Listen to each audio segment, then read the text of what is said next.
Olá pessoal, sejam bem-vindos ao canal Entre Linhas. É o momento de nós explorarmos as entrelinhas da lição da Escola Sabatina. Estamos aqui já na segunda lição desse novo trimestre que recém começou, como interpretar as Escrituras.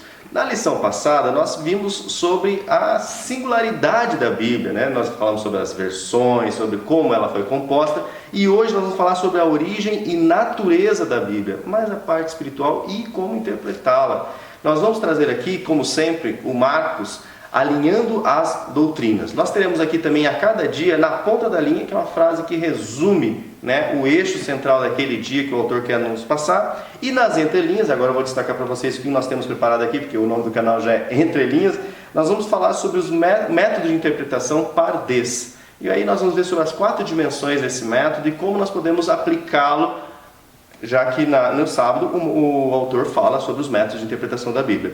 Falando sobre os métodos de interpretação da Bíblia, né, o Alexandre já trouxe aqui, a Bíblia precisa de um método próprio para ser interpretada? Será que a gente pode usar o método de interpretação do livro ateu na Bíblia, da Bíblia no livro ateu? Nós também temos aqui na segunda-feira o Ruan Radosh, né? Depois de 3 anos o hebraico ainda não está bom, né? Rakodesh, né? E a sua relação com Shekinah. Por que isso? Porque é revelação divina da Bíblia. Vamos ver como funciona isso. O processo de inspiração, na segunda-feira nós vamos pegar então o método pardês, que nós falamos no sábado, e vamos aplicar as principais festas judaicas, para você ver as 4 dimensões de cada festa. Também vamos trazer aqui sobre a importância da cultura do autor nos livros escritos, inclusive na Bíblia. Nós vamos falar também sobre a diferença de lei escrita e lei oral. Para quem é do canal já sabe alguma coisinha, vamos reforçar. E o que é Midrash Haggadah e Midrash Halakha, a diferença entre esses 2 tipos de lei. O Alexandre também trouxe aqui a Bíblia enquanto monumento de memória, ou seja, qual foi a contribuição da Bíblia para a formação da cultura do povo hebraico, e como ele falou, né, aqui na preparação, sem a Bíblia talvez o povo hebraico não seria, o judeu não seria o povo judeu que é hoje, né? Na quarta-feira, o paralelo entre Cristo e as Escrituras, vamos pegar essas 2 palavras, Cristo e Escritura, em hebraico, e também vamos trabalhar aqui sobre o verso áureo na quarta-feira, com base então no pardês, que é o método que a gente está apresentando hoje na entrelinha principal. E depois também nós vamos trazer aqui uma pergunta, né, uma afirmação ou uma pergunta: a Bíblia não é Jesus. E na quinta-feira nós vamos falar aqui sobre compreendendo a Bíblia pela fé. Então trouxemos aqui 2 termos que falam sobre compreensão em hebraico, que é o savá e o kalat. Ok? Quando usar um, quando usar outro, e a implicação desses termos, né? E pela emuná, que é fé. Nós teremos também, no final mesmo, o Marcos com as perguntas para a discussão de sexta-feira. Então, pessoal, espero que vocês curtam, que vocês compartilhem, que vocês se inscrevam no canal, que vocês dê like, comente. Mas por enquanto, chama a vinheta.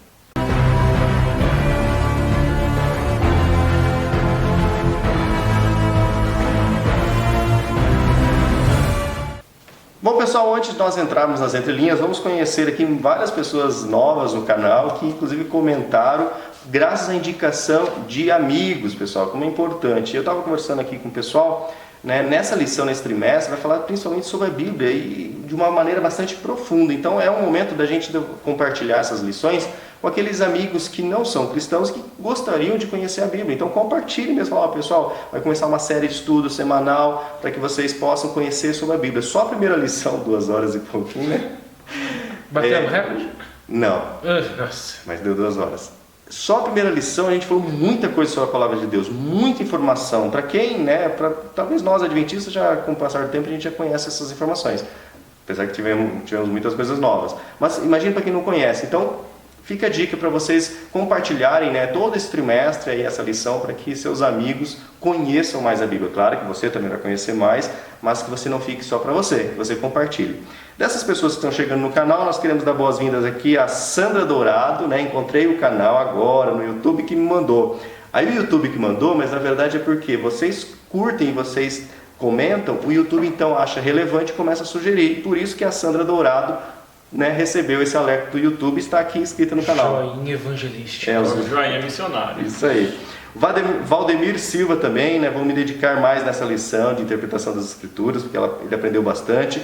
Paula Pape, né, um irmão acabou de me indicar, seguindo e acompanhando a partir de agora. Paula, seja bem-vindo ao canal, tá vendo, pessoal, como é importante? Eupídio Justino também, lá de Queimados, Rio de Janeiro, ó, do estado do Marcos. Fui até o final e vou rever durante a semana, 2 horas, né? A Apolônio Góes, meus parabéns pelo trabalho, repleto de bênção. Adilson Santos também, agora posso comentar, amei o novo formato, que bom. O novo tema, né, que a gente nem falou do novo tema, a gente já está com a nova abertura. O Michel, né, que é o Prado Inox, parabéns, menino, sem palavra, fui até o fim, haja criatividade, né, ele vai até o finzinho mesmo. Saskia Câmara, sempre comentando, ó, junto mais um trimestre, é isso aí, Saskia, ela comenta mais abaixo aqui. Zuleide Silva, fiquei sabendo do canal através de um amigo, gostei muito, uma linguagem legal, explicações aprofundadas. Então a Zuleide, seja bem-vinda Zuleide, e obrigado pelo amigo da Zuleide que indicou o canal. Samuel Pedroso também, agora tenho tempo para 2 horas de vídeo, porque ele está em quarentena, né, Samuel? Elisângela Maria, também assistindo 2 vezes. Valdemir Silva, rapaziada, achei muito interessante, né, sobre os assuntos, legal, Valdemir. Elizabeth Neves, ela está falando que eu tenho uma Bíblia Andrews e gosto muito de comparar com a João Ferreira Revista e Corrigida. A gente falou sobre as versões da Bíblia. Se você não assistiu o primeiro vídeo, assista lá que é muito legal, pessoal. Coloque em 2x, que ele vai durar 1 hora só. Helena Saraiva e a Saskia falando que lá na região de Boston, onde ela mora, né, eles estão estudando a igreja através do aplicativo Zoom. Então eles têm a sala virtual da Escola Sabatina. Que bom, Saskia, ter compartilhado essa experiência conosco. O Azevedo, curtindo a nova vinheta. E aí, Souza, vamos até o Marcos. Pessoal, muito obrigado pelo seu comentário até agora. Como vocês viram, são esses comentários, são essas reações, interações com o canal que faz com que o canal cresça cada vez mais. E queremos atingir aí 10 mil inscritos para que a gente possa usufruir de alguns recursos da plataforma, pessoal.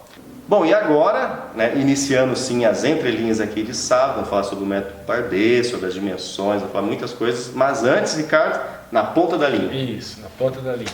Bom, vamos lá, gente. Primeira coisa, ó, sábado, origem da natureza da Bíblia, lição número 2. O verso para memorizar a gente vai deixar para quarta, né? Quarta. Isso, quarta-feira. Beleza. Vamos lá, gente. Lição 2, origem e natureza da Bíblia. Bom, primeira coisa, o autor da lição ele vai querer falar de que a Bíblia ela tem um método de interpretação.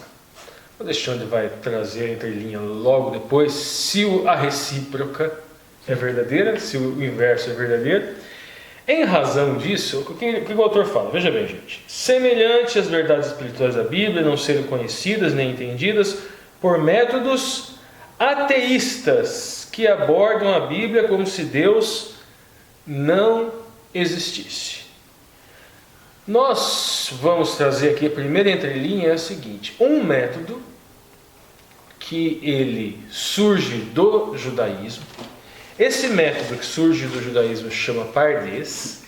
Ele tem alguma similaridade com o método medieval, que eu vou falar mais para frente, e com o método também de interpretação do Corão, ou do Alcorão. Primeiramente, vamos explicar o Pardés dentro da cultura semita. Bom, temos 2 explicações. Uma que parte de uma Agadá, ou seja, parte de uma fábula, parte de uma lenda, e depois a outra, propriamente, que é uma interpretação exegética. Primeiramente, o Rashi, ele conta essa Haggadah de Pardés. Pardés é uma palavra hebraica que significa pomar ou jardim, que faz uma referência ao jardim do Éden ou ao paraíso. Conta que 4 sábios foram ao pomar, foram ao Pardés, ao Éden ou ao paraíso. O primeiro chamava Ben Azai e ele morreu. O segundo, Ben Zomar, e ele ficou louco quando chegou em Pardés. O outro seria Arre, e ele cortou as plantações. E o quarto seria Aquibá, e ele entrou em Shalom, entrou em paz, e ele saiu em paz, ele saiu em Shalom. Qual seria o significado desta Haggadah? O primeiro, Ben Azai, ele morreu porque ele não conseguiu estar na presença do Eterno, a Shekhinah. O outro, Ben Zomá, não conseguiu manter a sua lucidez ao ter o esclarecimento junto à presença do Eterno. O quarto, ele se refere aos hereges, quando entram em contato com a Shekhinah, com a presença do Eterno, eles modificam o jardim, modificam o pomar. E o segundo, ele entrou e ele saiu em paz. Ele teve a capacidade de estar na presença do Eterno, sem perder a vida, sem perder a lucidez e sem podar nenhuma das verdades que estavam presentes no jardim. Então, quando a gente fala Shalom, também esta fábula tem alguma significação. Prosseguindo, agora o significado hermenêutico. Pardes seria um acróstico. O que é um acróstico, gente? Cada letra simbolizaria uma das fases do método Pardes. A primeira letra, Peshat, seria a leitura simplista do texto, da Humash. Vou explicar melhor isso mais para frente, a questão da diferença de Humash e de Torá. O segundo nível seria Remes, que seria uma leitura sugestiva ou uma leitura alegórica. A terceira seria Drash, é uma leitura de demanda, seria uma leitura filosófica ou uma leitura moral, axiológica. E por fim, Sod, que seria um método que busca descobrir o oculto dentro do texto. Existe agora uma interpretação medieval que ela é similar. Teólogos medievais utilizavam para interpretar o texto bíblico propriamente um método chamado literal ou histórico, que se equipara ao Peshat. Um método alegórico, que se equipara ao Remes. Um método tropológico ou moral, que se equipara ao Drash. E um método anagógico, que na época faria alusões à vida após a morte, que não é o caso da nossa igreja, né? Não acreditamos nisso, mas que se equipararia ao Sod. No judaísmo, esse quarto nível, Sod, eles utilizam algo que chama gematria. Por quê? O Aleph Bet, cada letra equivale a um número. Então, por exemplo, Aleph é a primeira letra do Aleph Bet, então simboliza 1. Aí Bet, segunda, simboliza 2. Gimel, terceira, 3. Dalet, quarta, 4. Então eles pegam esses números e buscam significados ocultos. Conseguem, em casos, encontrar, por exemplo, profecias sobre o nazismo, sobre Adolf Hitler, sobre o assassinato de Kennedy, sei lá, coisas assim do gênero.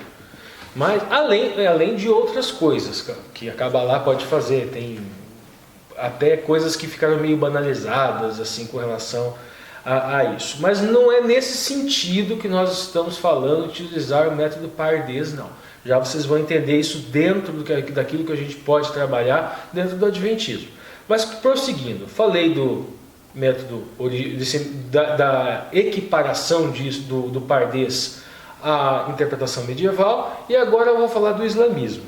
O imã Jafar al-Zasik, ele falava também de 4 níveis de interpretação do Corão ou do Alcorão. Ibará seria o literal, se equipararia ao Peshat, método literal histórico.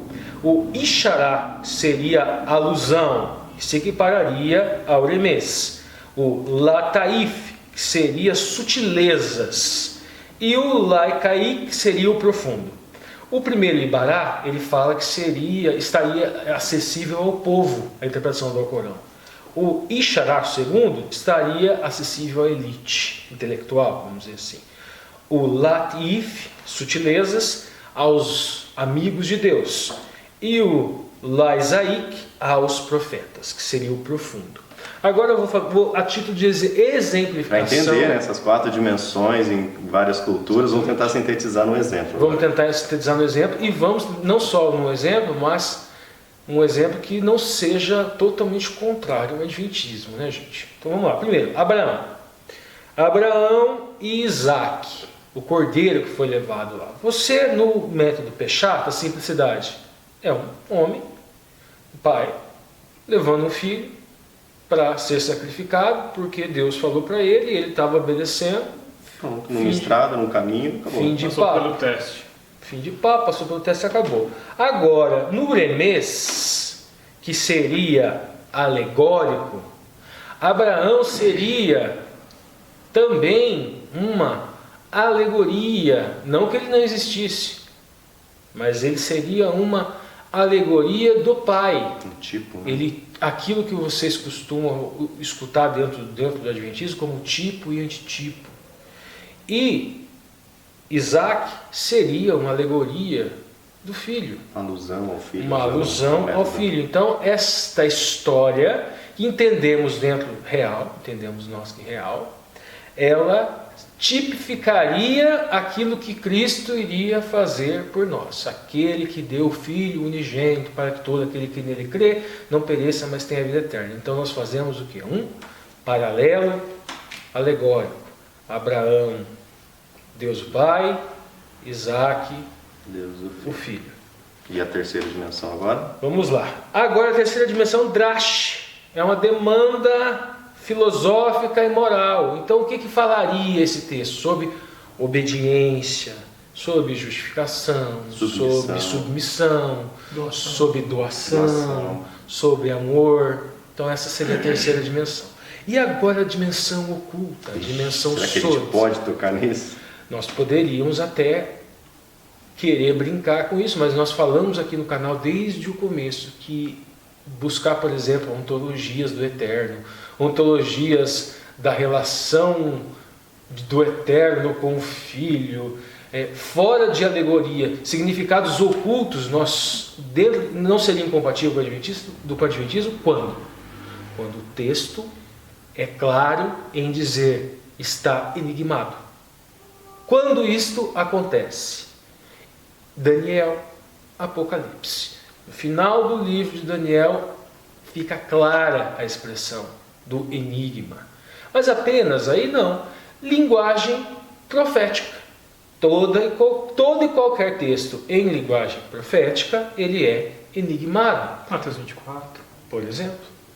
O livro de Daniel, ele mescla a linguagem simbólica com linguagem literal em alguns capítulos. Então, em alguns capítulos o significado está oculto, em outros capítulos não, é literal. Nós ficamos apenas na primeira dimensão. A grande dificuldade de interpretar certos livros da Bíblia é de entender aonde eu vou, até o remês, até o drash, e aonde eu vou até o sod. Porque se a gente não tomar cuidado, nós vamos criar heresias. Nós vamos ser o quê? Arques, aquele que poda, aquele que deforma o jardim, aquele que deforma o paraíso. E mais para frente a gente vai procurar entender um pouco mais isso. Mas você não falou do significado oculto que tem no texto do exemplo, né? Neste caso não tem significado oculto nenhum, não está enigmado, é isso que eu estou dizendo. Mas e a ilusão sobre o próprio sacrifício de Cristo que viria a acontecer? A gente depois? encontra na segunda dimensão. Na segunda já? Claro, já sim, na segunda É uma dimensão. metáfora, né? É uma alegoria. alegoria. Metáfora. Legal. Bom, pessoal. A gente encontraria essa dimensão do profético, talvez, mais claro, apontando para o Messias, se a gente fosse para os livros de Isaías, para os salmos que são construídos na forma de profecias messiânicas. Ou até em Abraão mesmo, entendendo que quando no livro de Abraão, mas não propriamente nessa história que Na tua semente serão benditas todas as nações da terra, ali está presente. Exatamente. Na tua semente. Bom, aí vamos sobre significado oculto. A semente de Abraão é Yeshua. Aí sim. E ainda nas entrelinhas de sábado, pessoal, nós teremos aqui o Alexandre que vai falar sobre se a Bíblia precisa de um método específico para a interpretação dela. Vai lá, Alexandre. Acredito que a partir da fala do Ricardo, a partir daquilo que o próprio autor da lição diz na linha da lição, fica visível que a gente não pode pegar os métodos de crítica literária, os métodos de crítica e o rigor de argumentação ou de debate filosófico, por exemplo, e aplicar ele a ferro e fogo direto na Bíblia, porque a gente vai chegar a situações problemas. Na lição passada a gente já falou disso, né? Eu analisar o texto da Bíblia com um livro de arqueologia debaixo do braço pode me levar a lugares que não são tão bons em termos de fé. Como, por exemplo, chegar no Pentateuco, chegar no Gênesis e ver ali 3, 4 linhas narrativas diferentes e falar, não foi Moisés que escreveu. Pronto. Agora, me preocupa também o processo inverso. Por quê? Muitas vezes nós estamos acostumados com uma leitura de igreja, com uma leitura de devoção pessoal, com uma leitura que nós construímos a partir da nossa prática de fé, e nós começamos a transferir os mesmos modelos mentais de leitura que nós usamos para ler a Bíblia para outras coisas que não são a Bíblia. E me parece que quando a gente faz isso, a gente começa a chegar num lugar perigoso. Qual que é esse lugar? Primeiro problema, muitas vezes eu não sei ler a Bíblia direito. Aí eu pego essa perspectiva já enviesada em que eu tô lendo a Bíblia procurando o tempo inteiro doutrina, o que eu vou fazer, o que eu não vou fazer, o que pode, o que não pode, o que pode, o que não pode, sim, não, o tempo inteiro. Em tudo no texto bíblico, a minha perspectiva é essa. Não é permitido qualquer forma de contrariedade, não é aceitável qualquer forma de crítica, não é aceitável nenhuma forma de contradição. Agora eu pego esse mesmo método e vou estudar filosofia. Quando eu estava na faculdade, eu fiz faculdade, mestrado em História, o mestrado é concentração em História Política. Eu tive uma dificuldade na minha trajetória acadêmica, que era o engessamento teórico que eu tinha. Por quê? Eu lia os filósofos com uma mentalidade muito igrejeira, com uma mentalidade muito doutrinária. Então o que acontecia? Eu ia lá, lia Max Weber, e tirava de Max Weber a expressão estrita da verdade. Depois eu ia lá e lia Rousseau. E em Rousseau eu tinha a manifestação estrita da verdade. Depois eu ia ler Marx, lia Karl Marx, expressão estrita da verdade. Lia Antônio Gramsci, expressão estrita da verdade. Vou ler Jacob Borenda, expressão estrita da verdade. E de repente isso começa a levar a gente a situações de conflito, porque os fios encostam. Eu tenho duas matrizes teóricas diferentes. Necessariamente uma delas é verdadeira e a outra é falsa. Mas se eu entendo o texto escrito como portador de uma sacralidade, eu jogo essa sacralidade para qualquer texto escrito que eu vá ler, quando eu pego dois filósofos diferentes para ler, eu travo. Eles brigam. Qual que é a resposta automática que eu tenho, então? Ou eu aceito tudo, ou eu rejeito, nego e condeno tudo. Isso, quando a gente fala de religião, já tem lá os seus problemas. Agora, se eu adotar esse tipo de pensamento para a filosofia, para a psicologia, para a sociologia, isso vai levar a gente a lugares muito ruins. Então agora eu vou fazer assim, não, esse autor aqui, ele era ateu. Então todas as contribuições intelectuais que ele fez, porque ele era evolucionista, ele acreditava na seleção natural das espécies. Logo, toda a contribuição científica dele tem que ir para o lixo. Ótimo, vamos fazer isso então. A gente joga no lixo o tratamento com célula-tronco, a gente joga no lixo todo o estudo de genética, a gente joga no lixo o desenvolvimento de antibióticos, a gente joga no lixo a discussão sobre desenvolvimento de vacinas, a gente joga no lixo toda a ciência do século XX. Ótimo. Aonde isso vai nos levar? Eu não posso ler a Bíblia com o rigor do cientista. Porque senão eu vou lá no livro de Jó e eu vou brigar. Porque eu vou ler no livro de Jó assim: de onde vens? Eu venho de arrodear a terra. Então a terra é redonda? Mas a gente, quando vai estudar o texto, vai fazer a crítica do texto, a gente entende que ele está falando de arrodear, é circular a terra, como se a terra fosse uma grande bolacha Maria. Quando eu era criança eu amava a bolacha Maria, era a minha favorita. Uma bolacha Maria, então a terra é um disco chato. E é uma expressão idiomática. O que o texto está falando é disso, de arrodear como se fosse um senhor circulando nos seus domínios, no seu território.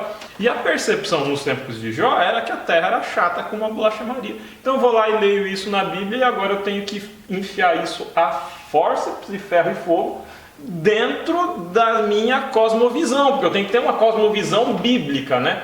Gente, essa ideia de ter uma cosmovisão bíblica, calma lá. Vamos parar e vamos conversar direito, porque cosmovisão virou uma palavra que está na moda, né? Sim. Ai, você não pode ter uma cosmovisão assim, você tem que ter uma cosmovisão cristã. Ótimo, concordo, vamos ter uma cosmovisão cristã. Agora, ter uma cosmovisão cristã não pode ser anticientificismo. Ter uma cosmovisão cristã não pode ser eu sujeitar toda forma de reflexão filosófica aos meus parâmetros de leitura religiosa. Isso não leva a gente num lugar interessante. Vou falar aqui com todas as letras. Adam Smith, Davi Ricardo, Charles Darwin, Sigmund Freud, Karl Marx, Engels, Antônio Gramsci. Todos esses autores, e vamos seguir mais, Hayek, Mises, Ludwig von Mises, todos esses autores... Norberto Bobbio, eu amo Norberto Bobbio, os textos sobre política dele eu acho magníficos, Adorno, a discussão sobre indústria cultural, todos esses autores são riquíssimos. Tem contribuições valiosíssimas para a gente pensar o ser humano, o modo como o ser humano vive, o modo como o ser humano interage no mundo, o modo como o ser humano exerce a sua fé. São autores brilhantes. Significa agora que é uma relação de tudo ou nada, assim como com a Bíblia? Então, eu aceito a Bíblia inteira ou eu não aceito a Bíblia inteira, como regra de fé para a minha existência. Mas agora eu vou chegar para esses autores e vou ter a mesma postura, a mesma leitura da Bíblia eu vou ter nesses autores agora? Ou eu aceito eles como norma de fé para a minha existência, ou eu nego eles completamente? Eu acredito que o caminho não é esse. Esse caminho leva a gente ao extremismo, né? Ao extremismo e a uma condição triste de ignorância, de obtusidade. A gente precisa abrir-se à possibilidade do debate, da discussão, da reflexão. Ler esses autores, criticá-los, concordar com eles em ponto A, B e C, criticá-los e discordar deles em ponto A, B e C, estabelecer relação entre autores diferentes. Tudo isso é possível, tendo uma cosmovisão cristã. Cosmovisão cristã não é sinônimo de ignorância, por favor. Senão daqui a pouco a gente vai estar terraplanista por aí, negando vacina, negando discussão de epidemiologia. A gente vai estar negando uma dádiva que Deus deu para nós, que é a nossa capacidade racional. Se for assim, a gente vai precisar negar até a lógica aristotélica, gente. Porque Aristóteles não tinha uma cosmovisão cristã.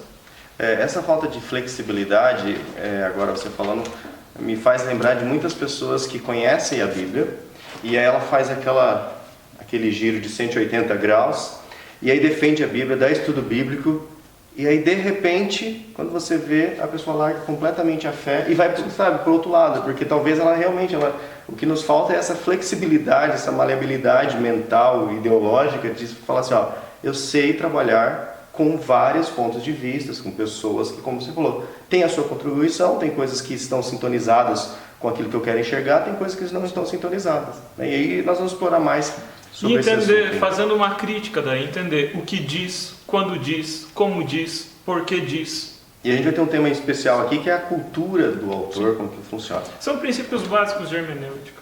Legal, pessoal? Aprendendo muito, né? Primeiro take. Agora nós temos aqui a participação, sim, do nosso companheiro aí, mais um trimestre juntos, do Marcos André, alinhando as doutrinas. Então, é com você, Marcos. Olá, amigos do canal Entre Linhas. Mais uma semana estamos nós aqui estudando juntos a Palavra de Deus, estudando as entrelinhas da lição da Escola Sabatina. Esse é o quadro Alinhando as Doutrinas, aquele quadro que traz uma doutrina que aparece nas entrelinhas da lição. Nessa semana nós encontramos uma doutrina que aparece na linha da lição. Essa doutrina é a doutrina número 1, a Bíblia como única regra de fé. Inclusive nós já tratamos sobre essa doutrina aqui. Por isso a doutrina que eu quero tratar hoje, ela aparece um pouco mais na entrelinha. Na lição de quarta-feira, fala que existe um paralelo entre o Verbo de Deus encarnado, Jesus, e a Palavra de Deus, que também é o Verbo de Deus, mas escrito, né? Além desse paralelo entre as duas palavras, né? A palavra que aparece na Palavra de Deus e também no Verbo de Deus, que significa também palavra, nós encontramos o fato de que Deus inoculou o Espírito Santo, né? Ele inoculou no ventre de Maria e Jesus foi concebido por Maria, um ser humano. Assim também a palavra de Deus ela é inoculada na mente de um profeta e o profeta a concebe. O profeta fala ou o profeta escreve para que essas palavras sejam registradas. Então, dessa forma, nós vemos também a união entre o divino e o humano. Também encontramos essa união entre o Espírito Santo, o divino, e o humano no momento em que nós estamos lendo, ou reinterpretando, ou reescrevendo, como foi dito na semana passada. Quando nós estamos lendo, a palavra de Deus nos diz que o Espírito Santo é quem nos guia a toda a verdade. Então sou eu, um ser humano, frágil, pecador, e o ser humano e o Espírito Santo que concebe também essas verdades na minha mente, que me guia a toda a verdade. E é sobre isso que eu quero falar, sobre a parte frágil dessa união, que é o ser humano. A doutrina número 7 fala da natureza da humanidade. A palavra de Deus nos diz que o ser humano ele foi criado à imagem e semelhança de Deus. Façamos o homem à nossa imagem, conforme a nossa semelhança. Aqui nós encontramos a origem divina do ser humano. O ser humano foi criado à imagem e semelhança de Deus, em harmonia com Deus, em harmonia com o seu próximo e em harmonia com a natureza à sua volta. Essa harmonia ela começa a ser quebrada a partir do momento do pecado. Depois do pecado, nós encontramos em Gênesis, no capítulo 3, verso 8, que quando ouviram a voz do Senhor Deus, que estava andando no jardim pela viração do dia, esconderam-se da presença do Senhor Deus, o homem e sua mulher, por entre as árvores do jardim. Até esse momento, Deus tratava com o homem face a face. A partir desse momento, quando o homem se esconde, Deus passa apenas a falar com o ser humano. O ser humano não vê mais a face de Deus, mas Deus passa apenas a falar com o ser humano. Em Êxodo, no capítulo 20, quando Deus fala os 10 mandamentos, quando Deus fala a todo o povo, nós encontramos ali um pedido que o ser humano faz a Deus. Ele diz assim no verso 19: disseram a Moisés, fala-nos tu e te ouviremos, porém não fale Deus conosco para que não morramos. Então aqui nós encontramos mais um passo nesse afastamento. No início o homem falava pessoalmente com Deus, mas ele se esconde de Deus e Deus passa apenas a falar através da voz, não vê mais o homem face a face. Aqui nós encontramos o homem pedindo para que agora ele não fale mais, mas fale através do profeta, fale somente através do profeta. Então Deus passa a falar e o profeta transmite a mensagem ao ser humano. Esse afastamento é um afastamento gradual, o ser humano vai se afastando gradualmente de Deus. João capítulo 1, verso 14 diz: e o verbo se fez carne e habitou entre nós, cheio de graça e de verdade, vimos a sua glória como a do unigênito do Pai. Aqui nós encontramos então que Jesus veio habitar pessoalmente entre nós. E o que nós fizemos? Nós matamos Jesus. Nós nos juntamos, nós representados lá pela raça humana, nós nos juntamos e matamos. Então, o terceiro passo no afastamento. Primeiramente, Deus falava com o homem face a face, o homem se escondeu. Deus falava através da sua voz, o homem pediu para que não falasse mais. Jesus Cristo veio pessoalmente e o ser humano o matou. Em 2 Coríntios capítulo 2, verso 15, nós encontramos: porque nós somos para com Deus o bom perfume de Cristo, tanto nos que se salvam, quanto nos que se perdem. Aqui está dizendo que nós, que estamos em Cristo, nós irradiamos o perfume de Cristo por onde quer que nós passemos. Aí a Bíblia continua dizendo assim, para com estes, ou seja, para os que se perdem, cheiro de morte para a morte, para com aqueles aroma de vida para a vida. Aqui nós encontramos o passo final no afastamento entre o homem e Deus. Agora até mesmo aqueles que anunciam a palavra de Deus, eles são vistos como cheiro de morte. As pessoas sentem neles cheiro de morte e rejeitam por isso. Então, esse afastamento gradual que sempre partiu do homem, o homem se esconde de Deus e Deus então respeita o ser humano e passa apenas a falar. O homem pede para que Deus não fale mais e ele passa a falar somente através dos profetas. Jesus Cristo vem e o ser humano mata Jesus Cristo e agora até mesmo os seus discípulos, aqueles que têm o cheiro de Cristo, são rejeitados. Por isso nós encontramos a necessidade de termos a palavra de Deus e de confiarmos na palavra de Deus, porque nós, naturalmente, quando alguém viesse anunciando as verdades de Deus, nós sentiríamos cheiro de morte, cheiro de perdição. Então, naturalmente, nós não podemos confiar no nosso paladar, no nosso olfato, nos nossos instintos, porque, naturalmente, nós estamos afastados de Deus. Por isso, a grande necessidade de nós estarmos ligados a Deus pela sua palavra. A grande beleza disso é que quanto mais o homem se afasta de Deus, mais Deus se aproxima do homem. Percebe que quando o homem pediu para Deus não falar mais, ele mandou construir um tabernáculo para morar no meio do povo. Quando o ser humano rejeitou o tabernáculo, quando aquilo havia sido corrompido, os ritos que aconteciam ali estavam corrompidos, Jesus Cristo veio pessoalmente e andava e tocava as pessoas e veio para o meio do povo. Quando o ser humano matou Jesus, veio o Espírito Santo que agora habita dentro de nós. Quanto mais o ser humano se afasta, mais Deus se aproxima de nós. Que possamos sempre nos lembrar do Deus amoroso, do Deus santo, e que a sua palavra é a única regra de fé segura para a nossa vida, porque a nossa natureza é uma natureza corrompida, e somente o Espírito Santo habitando em nós é que pode nos tornar novamente a imagem e semelhança do nosso Pai e do nosso Deus. Eu espero que você tenha aprendido alguma coisa hoje, aprendido um pouquinho com mais essa doutrina, e eu aguardo você lá no final, quando trataremos das perguntas para a discussão.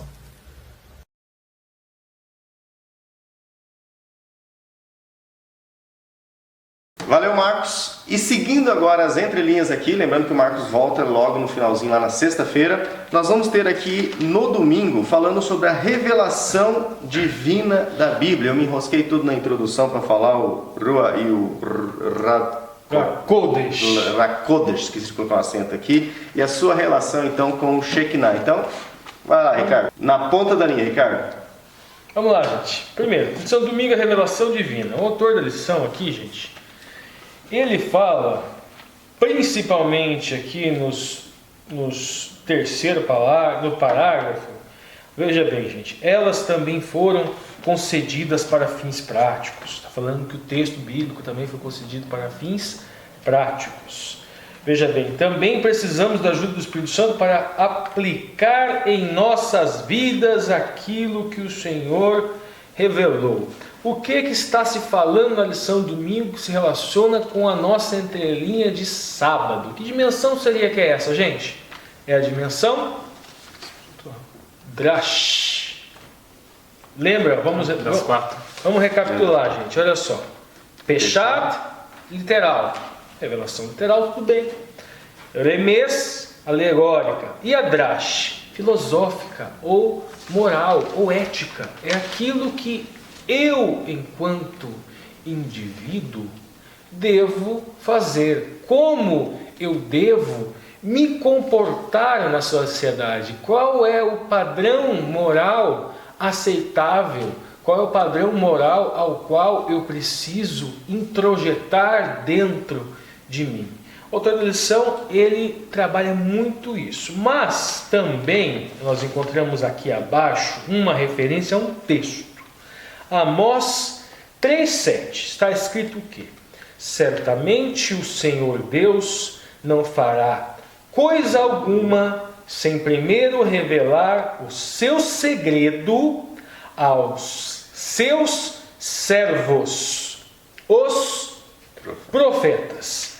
Adivinha esta palavra revelar em hebraico, lá no texto prova, qual é? Sod. Lembra, vamos recapitular para vocês não esquecerem, qual que é o quarto nível? Sod. O quarto nível é a revelação daquilo que está oculto. Então também nós temos essa referência aqui. Agora vamos lá. Vamos agora para a nossa entrelinha.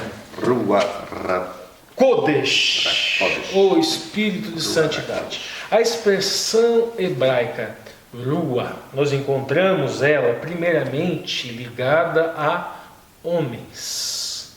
E ligada a homens, ela significa fôlego, ela significa alento, ela significa Respiração, algo que está muito complicado nos dias de hoje por causa desse coronavírus. Este é rua quando ela é aplicada a homens.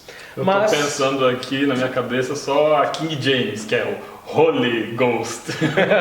Verdade. A King James é assim. Verdade. Agora, o segundo, gente, ainda aplicado também a homens, mas já começa a poder pegar uma conotação espiritual. É mente, entendimento e coração.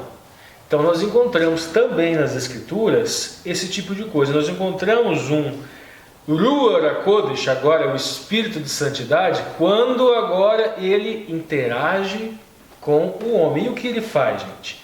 Ele fala com os profetas, e através dos profetas, como no caso de Davi, por exemplo, nós encontramos na 2 Samuel 23, 2: e o Espírito do Eterno falou a mim, e a sua palavra está na minha língua. Disse, ó Deus de Israel, rocha, a rocha falou. Nós encontramos lá no Shemot, lá 31:3 agora. E fiz que ficasse repleto do Espírito de Deus, em ciência, em inteligência, em saber de todas as artes. O que era isso, gente? Estavam construindo o Mishkan Kodesh, e foi o Espírito de Deus, Virua Elohim, o Espírito de Deus que distribuiu dons.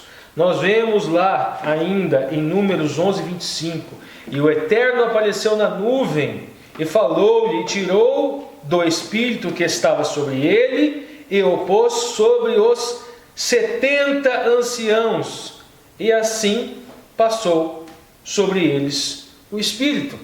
Então veja bem que para que a emuná dos 70 anciãos fosse cumprida, emuná, fé no sentido função, o Espírito passou a trabalhar com eles. Ministério, né? Exatamente. Então veja bem, Ruach HaKodesh, ele habita, o Espírito habita, ele pousa, ele esteve sobre a cabeça, ele ministra por palavras. Nós encontramos essa expressão, gente, inclusive a primeira vez que nós encontramos o Espírito é Gênesis 1:1. Bereshit bara Elohim et hashamayim ve'et ha'aretz ve'aret ha'eta tohu vavohu ve'rosh al penei tehom ve'rua Elohim. Aí nós encontramos merahefet al penei hamayim, e o Espírito de Deus pairava. Merahefet é de uma país também, de uma raiz hebraica, que também pode significar gestacionar. E um detalhe interessante sobre... o Espírito de Deus estava prenhe, estava grávido. Pois é. Gerando. Irua, gente, é uma expressão que também pode ser empregada no hebraico, na língua como sendo feminino. Sim, gênero. Então, ora masculino, ora feminino. Então, a compreensão de um Deus enquanto homem é uma compreensão cultural. Deus com gênero é uma compreensão cultural também. Irua geralmente é utilizada no feminino. Mas continuando, gente, a gente vê em Ezequiel, e o Espírito me levantou. A gente vê em Sansão, o Espírito faz barulhos de sino no cabelo de Sansão. A gente vê em Finéias que o Espírito repousou sobre Finéias e o seu rosto queimava como fogo. E a última coisa que a gente trouxe aqui, gente, com a morte de Ageu, Zacarias e Malaquias, cessou por um tempo, acreditamos nós, o Espírito de se manifestar em Israel. Até, acreditamos nós, obviamente, quando veio o Mashiach. Antes dele, João Batista. João Batista, né? Sim, João Batista, mas João Batista não escreveu nenhum texto. Houveram outros tantos profetas, inclusive, mas texto, Rumash, composição de Rumash para o cânon, acabou aí. Só volta a ser escrito depois do Pentecostes. Aí, Brish Radachá. Aí nós temos lá Mateus, nós temos Marcos, nós temos Lucas, nós temos João, temos as cartas de Paulo, nós temos o principal no sentido que nós estamos falando de Sod, que é o livro do Apocalipse. Um detalhe interessante que vocês lembram aqui, gente, nós também precisamos entender que o fato daquele período intertestamentário E o fato de se dizer que até João Batista houveram profetas. A gente encontra no livro de Atos, a gente encontra Ágabo profetizando. Nós temos uma profecia no livro de Joel que falava do derramamento do Espírito Santo no Pentecostes. O próprio Pedro falou que no Pentecostes derramou o Espírito. E o que fala lá na profecia do livro de Joel? Que os seus filhos, que o Espírito Santo seria derramado, seus filhos e as suas filhas, que eles teriam visões, que eles profetizariam. Então há uma diferença considerável nisso. O próprio sacerdote que profetiza o nascimento de Jesus, né? Também. Bom, seguindo agora nos dias da semana, nós temos aqui o processo de inspiração. Na segunda-feira, onde nós vamos falar então sobre, na verdade, aplicar o Pardês, né, às principais festas judaicas, para você ver as 4 dimensões, né, aquela realista, a alusão, a terceira qualquer? A Drash, que é a moral, e a quarta, que é a oculta. Sod. Isso, Sod. E nós vamos também falar sobre a importância da cultura do autor do texto, ok? Mas antes, Ricardo, na ponta da linha, segunda-feira. Na ponta da linha, gente, olha, o processo de inspiração, ele vai falar basicamente da obra do Espírito Santo. Veja bem, gente. E eu agora vou dar um zoom lá, pode falar. Vai dar um zoom porque o Lúcio satisfez o meu autismo ficando aqui da primeira vez, e agora eu vou satisfazer o dele. O autismo dele. Então vamos lá, vamos continuar. Segunda-feira, processo de inspiração. Na ponta da linha, o autor está querendo falar basicamente do que, gente? A obra do Espírito Santo. Então nós temos um texto, correto? Gravem esse fluxo. Nós temos um texto, então nós temos um autor desse texto. Nós temos o Espírito Santo trabalhando sobre o autor, sobre a mão, sobre a pena que escreve. Mas também nós temos esse seria o processo de inspiração. O profeta, ele inspira, coloca para dentro, depois ele solta. É como se ele estivesse colocando o Espírito de Santidade para dentro e depois ele colocando no texto. Mas não para por aí. O leitor também precisa do Espírito de Santidade. O leitor também precisa do Espírito Santo. Muito disso do método do ateísta não é aquilo de, não, você precisa crer que aquilo é a palavra de Deus. Não. É muito de você, da sua posição espiritual com relação ao texto. É uma oração que você faz antes do texto. É o pedido para Deus, que Deus te ilumine para que você consiga entender perfeitamente esse texto. Tudo isso não faz parte do método científico de interpretação de texto, do método hermenêutico. Tudo isso faz parte da relação espiritual sua com Deus e sua com a palavra. Isso na ponta da linha.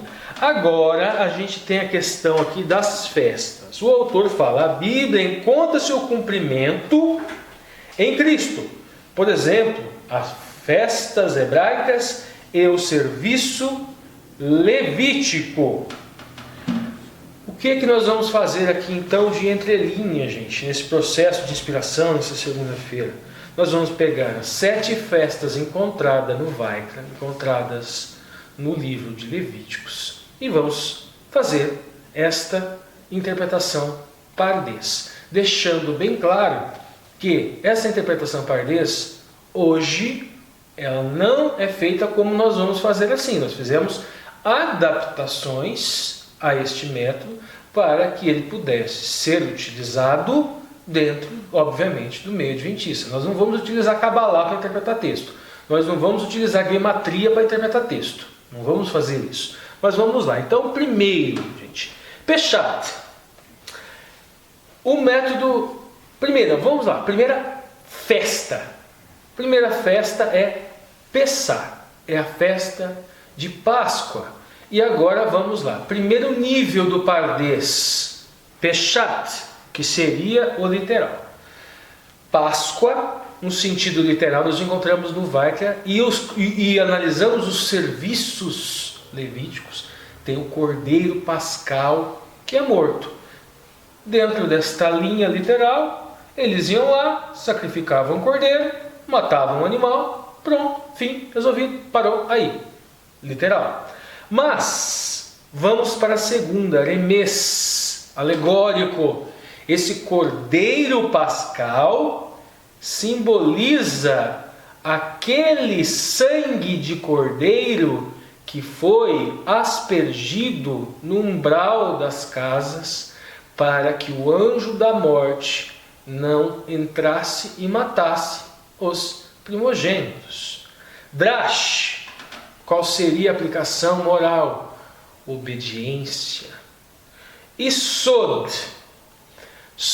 gente, o cordeiro pascal, aquele cordeiro pascal e também aquele cordeiro que foi retirado o sangue para colocar no umbral para proteger o povo de Israel do anjo da morte, é uma linguagem oculta para o Messias morto na cruz. Prosseguindo, Hagmassot, festa de pães asmo. Peshat, literal, estaríamos falando do que, gente? Porção de farinha. Se fazia lá uns pães e umas ervas amargas e comia, pronto, pura e simples, literal. Agora, emes, aquelas 3 porções da festa simbolizavam as 3 porções de farinha que foram feitas para os 3 visitantes de Abraão. Essas 3 porções de farinha, gente, simboliza 3 Elohut, 3 naturezas do Eterno. Podemos, dentro do pensamento trinitariano, 3 Elohut seriam as 3 personificações do Eterno. Obviamente que eles não trabalham com 3 personificações, trabalham com a questão de 3 manifestações. Isso dentro do judaísmo, obviamente. Drash trabalharia sobre o quê? Hospitalidade. A hospitalidade de Abraão de receber os visitantes, sendo que, na visão de Ellen White, por exemplo, que interpreta o texto, um deles era o próprio Yahweh, era o próprio Filho encarnado. Então, isso também, nesse sentido, Drash, a hospitalidade de receber o Mashiach. Como que você recebe o Mashiach? Quando que você esteve faminto, Yoshua? Quando que eu fui te visitar? Toda vez que você faz isso aos meus pequeninos, a mim o fizeste. Isso, Drash. Agora, Sod. Gente, a farinha, ou o biscoitinho da festa Hagmassot, que era escondido, é um símbolo oculto do Mashiach morto, enterrado. As ervas amargas que eram comidas eram um símbolo do gosto amargo do Mashiach humilhado, do Mashiach morto, do Mashiach na sepultura. Prosseguindo, gente. Rabi Purim, primícias, vamos parar aqui. Fechado, então primícias. Se amarrava uma fitinha nas primícias da terra, pegava a primeira cria, literal, é isso, é aquilo por aquilo, é forma pela forma. Ramês, agora aquilo seria uma alegoria dos primogênitos. Que primogênitos? É só lembrar de Jacó. O primogênito tinha um papel espiritual. O primogênito, ele desempenhava, não era só uma chefia num sentido de herança, não, ele também tinha um papel maior de elevar a família. Então, ok. E agora, Drash, nas premissas. A questão da doação, a questão do você separar o melhor, separar para o eterno aquilo que vem primeiro, o primeiro vai para o eterno. Gratidão. Agora, Sod. Gente, aqueles primogênitos lá atrás, todos os primogênitos, tem o significado oculto. Qual? A premissa dos mortos, que é o Messias.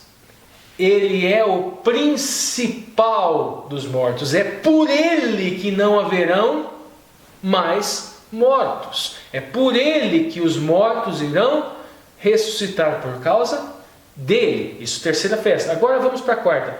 Shofarot, trombetas. Pechat, gente, é pura e simplesmente tocar um chifre, fazer um barulho, ficar lá pensando na vida. Não, esse não literal seria isso. Tudo bem, vamos para o segundo. Remes seria Abraão quando ele encontra o carneiro com os chifres preso, e ele pega aquele carneiro e oferece em holocausto.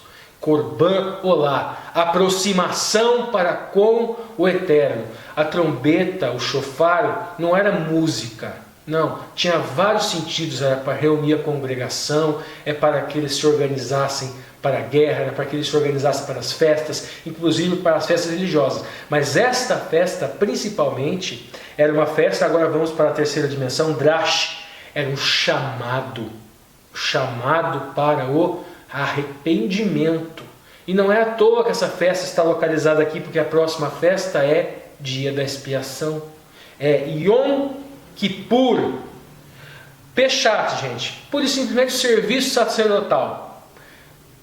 Cordeirinho morto, transferência do pecado para o cordeiro, transferência do pecado para o cordeiro para o templo. Aí o Gadol Kohen ia para o santo, fazia aquele serviço no santo, daí iria para o santo dos santos. Pechat, só aquilo que está escrito no Vaikra, só aquilo que está escrito no Levíticos. Remes, Arão, que é o Gadol Kohen, que era um separado, era uma casta dentro da tribo de Levi. A tribo de Levi já era separada pelo ministério. A tribo de Arão era separada para ser Gadol Kohen, sumo sacerdote. Então, tudo isso na festa do Yom Kippur seria também uma alegoria a Arão. Agora vamos continuar. Drash, perdão dos pecados, justificação, caridade do Eterno para com o seu povo, assim por diante. E você aceitar, obviamente, esse perdão. E agora aqui, veja bem, gente. O Yom Kippur. Yom Kippur, então, Sod seria o santuário celestial. O serviço do Mashiach no santuário celestial. Ficou oculto isso até quando? Até quando? 1844. Isto foi descoberto, foi revelado, foi desocultado, digamos assim. E agora, Sukkah, cabanas. Pechat, era apenas ficar em cabanas. Eles ficavam nas cabanas lá, lembrando. Agora, Remes, alegórico, lembrando do quê? Os 40 anos do Shemot, do Êxodo, 40 anos no deserto. E agora, Drash, gente, dependência do Eterno. Seriam 40 anos felizes, porque a proteção do Eterno estava sobre eles em forma de uma nuvem que os protegia do calor durante o dia, uma nuvem de fogo que os protegia do frio durante a noite. O Eterno os alimentava. E então, desapego também, porque se desapegava do conforto dos lares para ir para as cabanas. Com certeza. E o oculto, gente, o oculto é Nova Jerusalém. Esse seria o significado oculto. E agora aqui ficou, de certa forma, vocês podem olhar em alguns gráficos, às vezes vocês vão encontrar entre aqui primícias e trombetas a festa de Shavuot, que seria a festa de semanas. Só que existe também uma divergência aqui, porque as festas elas acabam se intercambiando. Então, muitos também fazem a interpretação que Shavuot e Rabikurim seria a mesma festa, chamada com um nome diferente. Outros fazem distinção. Não, Rabikurim é a festa onde eles marcavam as primícias. E Semanas, Shavuot, a festa onde eles colhiam aquelas primícias. Mas vamos lá, vamos continuar. Já deu para vocês entenderem mais ou menos a nossa entrelinha aqui, né? Vamos continuar. Sim, temos mais uma entrelinha agora, que eu acho bastante interessante, que é sobre a influência da cultura do autor, ou a importância da cultura do autor no texto, né? Então, como você acha?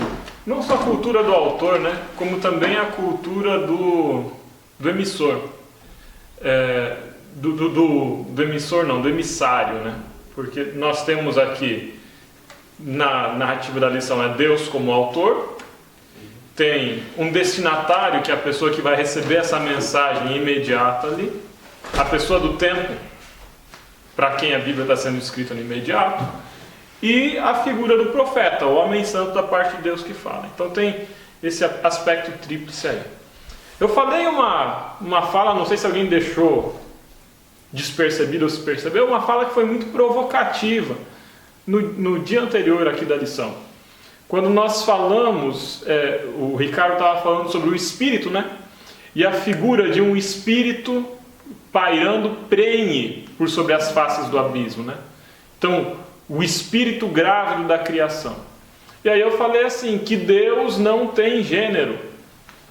E o Ricardo falou que muitas vezes o Espírito Santo, ele pode ser palavras que se referem ao feminino. Eu não estou falando aqui que o Espírito Santo é feminino. Da mesma forma, eu não vou falar que Deus, o Pai, é masculino. Mas a nossa compreensão de gênero e a nossa compreensão de gênero em relação a Deus, ela passa pela nossa cultura hoje. Por que Deus é apresentado como Pai o tempo inteiro na Bíblia? E era disso que eu queria falar. Um exemplo para a cultura, né? A cultura do personagem para quem a história da Bíblia se refere imediatamente, eu estou falando aqui do povo judeu. Do povo judeu quando? Século V a.C., século IV, século III a.C. Imediatamente o Antigo Testamento se refere a eles. Por que o tempo inteiro Deus é referido como Pai? Por que essa figura? Depois o Novo Testamento vai estar presente também. Porque a sociedade da época era uma sociedade patriarcal. Então é claro que Deus vai ser representado como um homem. Não significa que Deus seja homem, ou que Deus não seja homem, ou que Deus seja mulher. Por quê? A gente não pode limitar Deus às compreensões de gênero da criação. Eu acho muito interessante quando a gente vai para o livro de Gênesis, capítulo 1, versículo 27. Diz assim: criou Deus, pois, o homem à sua imagem. A imagem de Deus o criou. Homem e mulher os criou. Perceba que nesse texto aqui não fala que homem seja sozinho a imagem de Deus, mulher seja sozinha a imagem de Deus, apenas homem seja a imagem de Deus, apenas mulher seja a imagem de Deus. O que o texto diz é que foram criados homem e mulher. E que homem e mulher são a imagem de Deus. Então, se causa incômodo, se causa uma coceirinha, quando a gente se refere a Deus, sem ser necessariamente no masculino, é por causa da cultura. A cultura de quem lê a Bíblia hoje, nós, que ainda é uma cultura muito patriarcal, muito machista, que vê como se fosse um demérito um Deus pensado no feminino. E de igual modo a cultura da época em que a Bíblia foi escrita. Uma cultura profundamente machista e profundamente patriarcal. Então é óbvio que a gente vai ter aí quem? Um Deus homem. As representações de imagem de Deus que nós encontramos em todo o medievo, nas pinturas, nas obras de arte, vão ser de um Deus como um velho barbudo com uma barba longa. Pergunto a vocês e fica a reflexão. Será que as representações da Bíblia em que está descrito Deus como um homem de barba longa são representações feitas assim porque Deus é um homem de figura humana com barba longa? Ou porque era assim que o profeta na época via e era assim que os leitores da época entenderiam? Sempre que nós vamos ler a Bíblia, nós precisamos ler entendendo o contexto cultural em que o texto foi dito. Há alguns tempos atrás, a gente teve uma conversa muito interessante no grupo de WhatsApp do canal. Eu gostei muito porque tem um texto de Salmos que fala assim: não remova os antigos marcos que os seus pais deixaram. E aí o quiz, né, a pergunta no canal, no grupo do WhatsApp era: o que significam esses antigos marcos? Eu poderia fazer aqui um sermão falando que os antigos marcos são as antigas doutrinas. Os antigos marcos são as antigas tradições. A nova geração não deve remover os antigos marcos que os ancestrais deixaram. A que se refeririam esses antigos marcos? Se nós formos estudar a cultura da época, nós vamos entender que esses antigos marcos eram os marcadores de terra dos lotes. E que pessoas desonestas moviam os antigos marcos para se apropriar da terra do vizinho.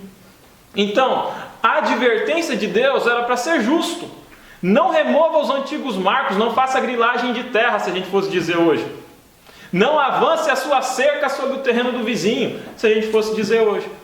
Alguns textos da Bíblia só são devidamente entendidos se forem entendidos dentro do seu contexto de produção e de leitura original. A gente nunca deve esquecer disso. Bom, pessoal, agora seguindo aqui nas entrelinhas diárias, nós temos aqui na terça-feira a palavra escrita de Deus. Nós vamos falar sobre a diferença entre a lei escrita e a lei oral. E também sobre o que é Midrash Haggadah e Midrash Halakha, a diferença entre as duas. E também sobre a Bíblia enquanto monumento de memória de uma cultura, de registro de um povo. Beleza, pessoal? Mas antes, né, Ricardo, na terça-feira, na ponta da linha. Gente, a palavra escrita por Deus. O autor da lição, ele vai falar, obviamente, que a Bíblia é a palavra de Deus, mas ela foi escrita em linguagem humana. Uma vez escrita em linguagem humana, ela está sujeita às limitações do homem e desta própria língua a qual ela foi incorporada. Uma coisa que é muito importante da gente saber, gente, é primeiramente a diferença de Humash e a diferença de Torá. O Humash seria o texto escrito, texto bruto. E a Torá é a lei enquanto instrução. Eu ainda estou na linha da lição mesmo, fugindo um pouco, mas eu estou tentando explicar o que está aqui. Vamos lá, vamos entender. Vou dar um exemplo.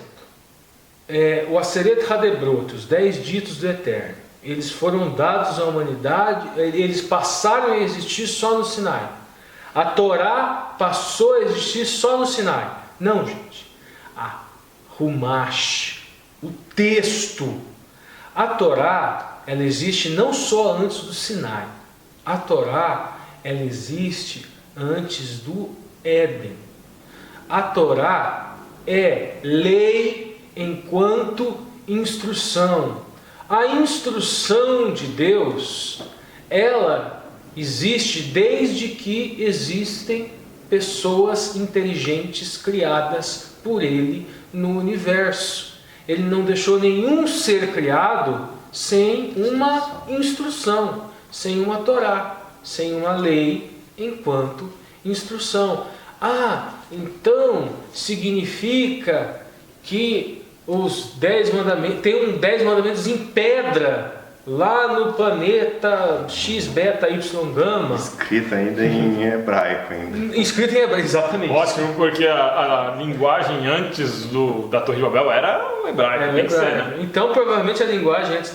Nós não sabemos esse tipo de coisa, é um mistério, nós só vamos saber lá depois quando a gente chegar à festa de Sukkah, gente. Cabanas, Nova Jerusalém, aí nós vamos descobrir esse tipo de coisa. Por enquanto é mistério. Mas nós temos que ter também a percepção que sempre houve uma lei. Inclusive o inimigo atacou a Torá. Ele se opôs à Torá, ele se opôs à norma enquanto instrução. Primeiro ele se opôs à autoridade do filho e depois ele se opôs à lei. Não, os anjos não precisam da Torá. Os anjos não precisam de norma e constituição. Só os outros seres criados é que precisam. A primeira lei escrita na Bíblia, se a gente for parar para pensar, é uma ordem oral, né? De toda árvore comereis livremente, mas da árvore que está no meio do jardim, não. Também. Ali já era a Torá. Sim, já era uma norma. E ainda Moisés não tinha escrito. Sim, perfeito, exatamente. E pense o seguinte, vocês acham que os outros mundos, os outros povos não caídos, eles não tinham já a instrução? Não matar, não roubar, não adulterar. Adulteração não é só relação a homem e mulher, gente. Adulterar qualquer coisa. Quem adultera gasolina está adulterando alguma coisa. Então, roubar não se trata só de propriedade. Também, exatamente. Então, entendemos isso. Agora Vamos na linha? Vamos seguir agora para a entrelinha, gente. A questão da palavra escrita aqui, gente, olha, existe aquilo que nós chamamos, já disse, né, é melhor tratar como Rumash, mas também se costuma falar Torá, Torá escrita e Torá oral. Torá oral seria quando nós estamos falando de Talmud. Qual é a questão dessa Torá oral? E nós aceitamos essa Torá oral, o Adventismo? Não. E vou explicar mais ou menos por quê. Existe uma interpretação, a expressão Torá, Shem, Al, Pe, lei indicada pela palavra, aquela lei que foi dada lá no Sinai. E daí eles veem essa palavra e eles interpretam, bom, se tem uma lei dada, então tem uma lei escrita e uma lei oral, dada pela palavra. Só que outros interpretam, não. Ela foi dita pelo Eterno, escrita por Moisés. Mas, voltando para a interpretação, para a gente entender o que seria esse Talmud. O Talmud, ele é dividido entre a Mishnah, Mishnah é uma palavra que significa ensinar. Ali tem o quê? Ali tem comentários de rabinos, de sábios judeus, sobre a Torá escrita, sobre o Rumash, sobre o texto de Moisés. E a Gemara, que seriam discussões sobre a Mishnah. Então nós temos o que? A Mishnah são comentários sobre a Torá. E a Gemara são comentários sobre os comentários que nós encontramos na Mishnah. O Talmud seria então Torá oral. E daí alguns rabinos, alguns judeus, dizem que ela já estava presente no Monte Sinai e que ela teria sido reproduzida posteriormente por Ura Kodesh, na mente destes sábios. Não é muito diferente do que da maneira com a qual nós vemos o espírito de profecia de Ellen White. Eles também não se colocam acima da Torá escrita. Eles falam que aquilo é apenas um complemento, que é apenas uma ajuda para você ir à Torá escrita e entender melhor. É muito similar.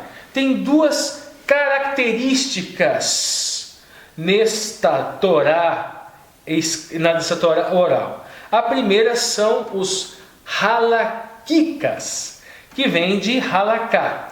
Halaká é o que, gente? Todo aquele comentário sobre Torá, sobre lei, aqui sobre mitzvah, seria chamado de halaká.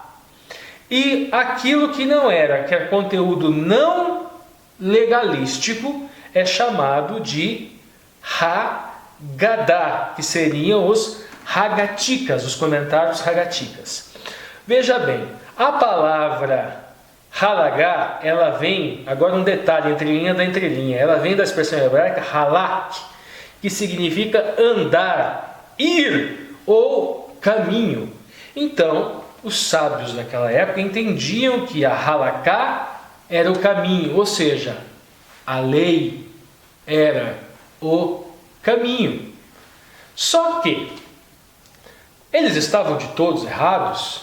Não é Messias que é o caminho? Sim, gente, Messias é o caminho.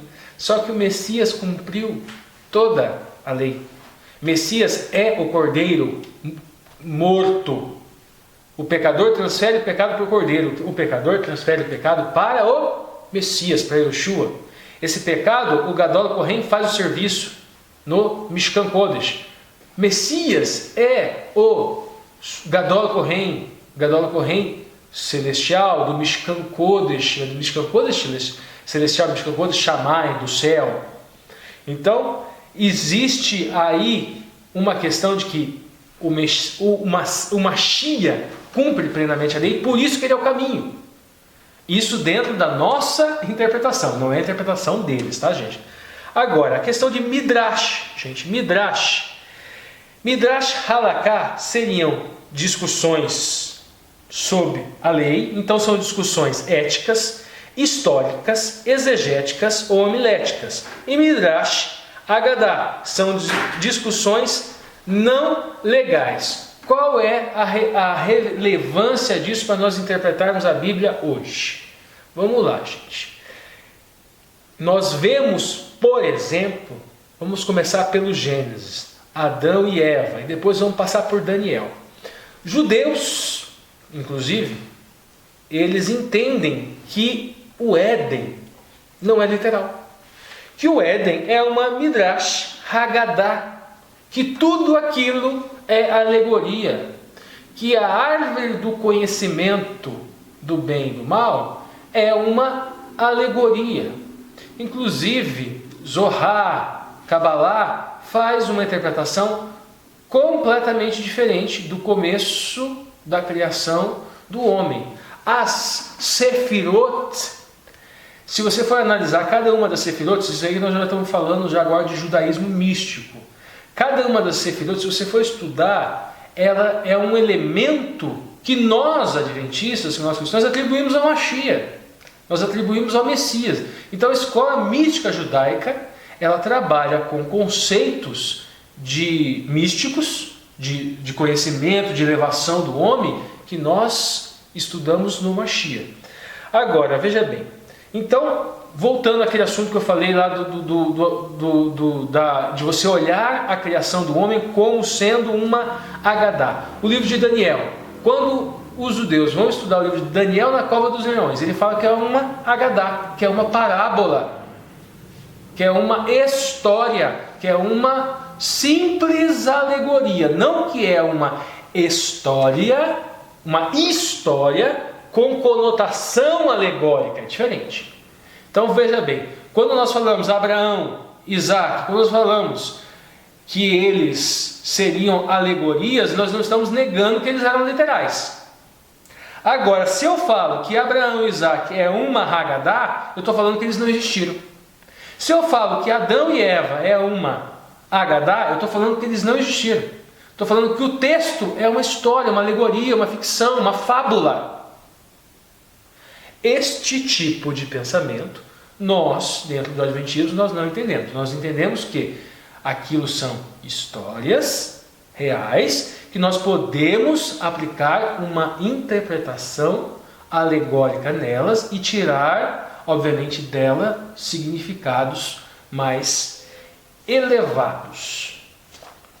Seguindo as entrelinhas, ainda aqui na terça-feira, a palavra escrita de Deus, nós vamos ver a Bíblia como um monumento de registro das memórias de um povo. Com você, Alexandre. Legal. E eu diria até como elemento fundante de um povo. Por quê? Vamos pegar e linkar rapidamente as diásporas que o povo judeu viveu. Antes da Bíblia, o povo viveu a diáspora com o cativeiro egípcio. Depois a gente tem cativeiro assírio, cativeiro babilônico, cativeiro persa, invasão dos gregos, domínio romano. O tempo de independência de Israel é muito menor do que o tempo que Israel foi dominado pelos outros povos. Então, a que ponto isso nos leva? O que manteve a coesão deles com o povo? Porque hoje a gente não fala assim, porque o povo morreu, porque os caldeus hoje, mas os judeus a gente fala. Significa que os povos que eram contemporâneos dos judeus, eles desapareceram na história, mas os judeus permaneceram. O que eles tinham de diferente? E a hipótese que eu construo aqui é que o que eles tinham de diferente era uma religião que tinha um livro escrito. A religião dos judeus, apesar de depender do santuário, apesar de depender do sacrifício, ela é uma religião que se baseia muito no texto, naquilo que está escrito, naquilo que é estudado, naquilo que é lembrado, naquilo que é ensinado para a criança desde pequena, enquanto ela anda, enquanto ela está no campo, enquanto ela está trabalhando, o tempo inteiro se repete. E eu acredito que a própria Bíblia deixa claro, textualmente, que era a intenção de Deus que o povo de Israel voltasse para Deus por meio do texto. Se a gente vai lá para o livro de Jeremias 30, versículos 2 a 3, diz assim, assim, eu estou lendo na Almeida Fiel. Assim diz o Senhor, Deus de Israel: escreve num livro todas as palavras que eu tenho falado. Porque eis que vem dias, diz o Senhor, e que farei voltar do cativeiro o meu povo, Israel, de Judá. Diz o Senhor, e tornarei a trazê-los à terra que dei a seus pais, e a possuirão. Então, quando o povo volta para a terra, ele volta com o texto. Quando o povo vai para o cativeiro, o povo vai com o texto. Quando o povo está em peregrinação, o povo está em peregrinação com o texto. O que mantém, de certa forma, a união do povo é a união em torno de uma mensagem, de uma prática, de uma cultura, que está descrita no texto. E de igual modo, nós hoje temos a centralidade, ou deveríamos ter a centralidade da Bíblia enquanto texto sagrado para nós também. Nós não podemos deixar de ser o povo do livro. Nós temos um elemento identitário que deve nos unir, independente de cultura, independente de distância, independente de idioma. O que nos mantém também deve ser o texto. O texto não pelo texto, mas por aquilo que está contido no texto. Se a gente for parar para pensar na história dos judeus, nós temos judeus eslavos, nós temos judeus alemães, nós temos judeus etíopes, nós temos judeus chineses. E todos eles são judeus. O que mantém a coesão aí? É uma mesma prática religiosa. Essa finalidade era tão rica para os judeus e manteve eles como um povo tão rico culturalmente. E os cristãos? O que nos delimita como cristãos? Mantém, o que une, né? O que nos une como cristãos? Será que é a minha nacionalidade? Será que é a minha posição política? Minha comunidade, meu bairro. Será que é o meu bairro? Será que é a minha cidade? Por que eu sou cristão? Quem sabe a gente precisa voltar para o texto. Se distanciar um pouco das picuinhas e das diversidades que às vezes nos ferem e voltar para o texto. O que me torna cristão? Qual que é o vínculo que eu tenho com o texto? Qual que é o vínculo que eu tenho com essa mensagem? Não com o texto pelo texto, sim, mas pela mensagem que ele contém. Legal. Tem muito a ver com aquele autor que você falou semana passada, o Bakhtin, dialogismo, né? Porque dentro dessa visão, agora eu estudei um pouquinho sobre o tal do Bakhtin, o signo ele tem também algo que dá identidade. Então, por exemplo, a pessoa, se ela pertence a um grupo, ela olha aquele signo de uma determinada maneira. Vamos dar um exemplo moderno agora, a tal da gripezinha. Então, este signo gripezinha, independente de você se você votou no Bolsonaro, se você não votou, mas existem aquelas pessoas que seguem aquilo que ele defende cegamente, que eles estão num grupo de pessoas que, para eles, este signo é muito mais, é um signo de identidade. Eles se identificam. Meu senso de pertencimento está ali. Se eu discordo dele, eu não pertenço mais ao grupo. Exatamente. Se eu não pertenço mais ao grupo, eu não existo. Porque eu só existo na medida em que o outro me reconhece enquanto um ser existente. E se eu sou do outro grupo, eu escuto a expressão gripezinha com um outro significado totalmente pejorativo. Então eu dou um reflexo, aquele signo tem um reflexo diferente em uma pessoa, quando ouve, de uma outra pessoa. Ou seja, em um grupo e um grupo diferente. Assim como a gente poderia pegar, você usou o signo gripezinha, mas a gente poderia pegar o signo opressão também. Tem um conjunto de discussões que é tudo em torno da opressão. Eu sou oprimido por isso, eu sou oprimido por aquilo, eu sou oprimido por aquilo outro. Eu construo a minha identidade em torno do signo opressão. Se tira a opressão do meu discurso, eu tenho a minha identidade erodida. Eu deixo de existir enquanto ente. Porque eu só existo na medida em que os outros me reconhecem. E eu só sou reconhecido pelos outros na medida em que eu compartilho um signo e uma linguagem com eles. Qual que é a linguagem que eu compartilho com eles? A linguagem da opressão. Então tudo se constrói em torno da opressão. Eu vejo opressão em todos os lugares, né? De igual forma o cristianismo agora. Sim, seriam os guerreiros dos direitos sociais. Os guerreiros dos direitos sociais. Em tudo eles enxergam uma razão para eles estarem lutando. E se eu construí a proposta anteriormente, né? A Bíblia como o grande signo identitário que nós temos. E qual que é a mensagem central da Bíblia? O que nós temos de primordial na Bíblia? Se não Cristo. O que me importa pregar, se não Cristo e Ele ressurreto? O próprio Paulo vai falar disso muito nas suas cartas. A centralidade é Cristo. Cristo é o centro da Bíblia. O que manteve o povo judeu unido foi a ação de Deus, mas Deus agindo por meio da relação desse povo com um texto. E de igual modo nós hoje. Legal. Seguindo agora para quarta-feira, o paralelo entre Cristo e as Escrituras. Vamos estudar essas duas palavras em hebraico, vamos ver o verso áureo agora, aplicando o pardês às 4 dimensões, e também vamos falar que a Bíblia não é Jesus. Fiquem ligados, mas antes, na ponta da linha, vamos então, lá, gente. de quarta. Quarta-feira, primeira coisa, o autor ele quer deixar claro que existe uma separação. Uma coisa é a Escritura, uma coisa é a palavra Escritura, o texto escrito, a Bíblia, e outra coisa é Jesus. Mas que, obviamente, existe uma correlação linguística, uma correlação alegórica, que nós vamos buscar agora esta correlação. Nós vamos encontrar isso, gente, aonde? Vamos começar a encontrar isso no verso para memorizar. 1 Tessalonicenses 2,13. Isso, exatamente. Vamos lá. Dá uma lidinha para mim, Lúcio. Outra razão ainda temos nós para incessantemente dar graças a Deus, é que tendo vós recebido a palavra que de nós ouvistes, que é de Deus, acolhestes não como palavra de homens, e sim como em verdade é a palavra de Deus, a qual com efeito está operando eficazmente em vós os que Ok, creem. vamos interpretar Peshat então aqui, gente? Peshat o quê? Então palavra é a palavra. Palavra é o texto escrito, só o texto escrito. Então você lê ali, quando você lê, Lúcio, palavra que nós temos dito. Nós temos dito. Quer dizer, os apóstolos estavam Pronunciando palavras. explicando as Escrituras, Isso. provavelmente explicando que as profecias que estavam no Velho Testamento se cumpriam no Messias, ponto, pura e simplesmente.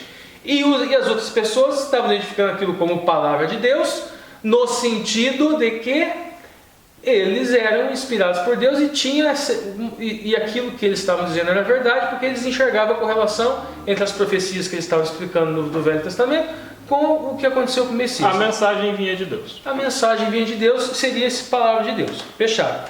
Remes, alegoria. A alegoria agora é diferente. Esta palavra que estava vindo deles era o próprio Messias. Era o próprio Messias. Que estava... Palavra de Deus.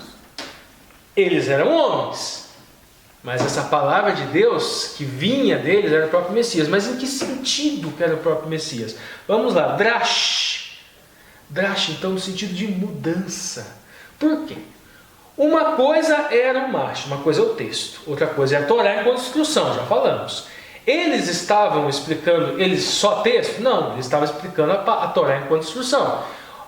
Os outros tinham o texto para conferir. Eles vão lá, conferem o texto, mas tá. E esta palavra enquanto instrução era a própria vida do Messias. Só que tem um detalhe escatológico maior.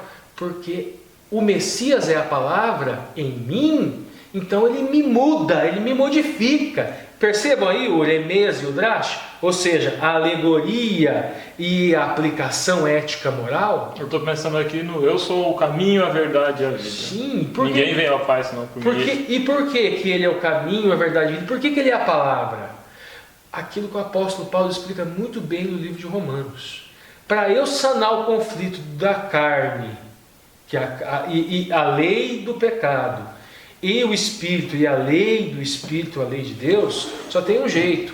Eu introjeto esta Torá em mim, vai haver o conflito, eu peço para o Oracoda escrevê-la no meu coração. É esse processo que estaria sendo explicado aí no verso áureo, se nós vamos buscar as outras duas dimensões.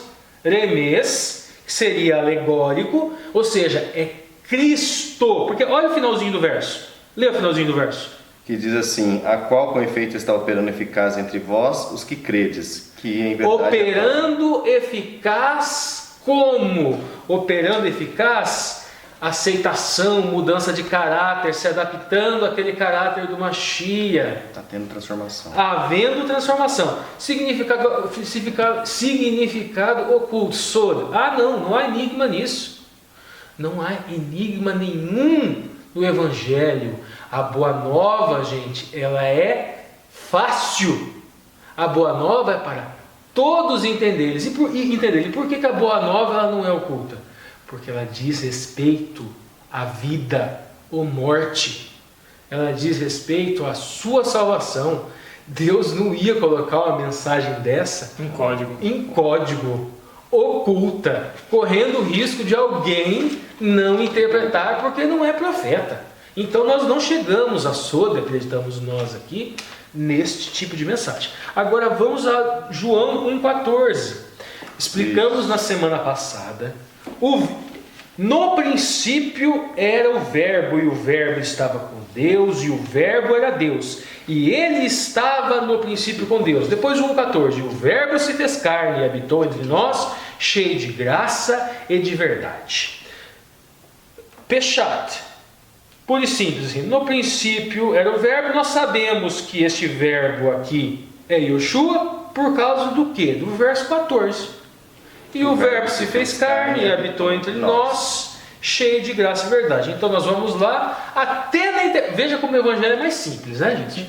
Como isso daqui é vida e morte, gente, é explícito. Na interpretação, na Peshat, a gente já sabe que essa palavra é Messias. Nós não precisamos ir longe. Texto por texto só. Isso. Agora vamos. E aí está falando do quê? Jesus já vivia em Deus. Exatamente. E era Deus. Jesus já existia, Jesus era Deus.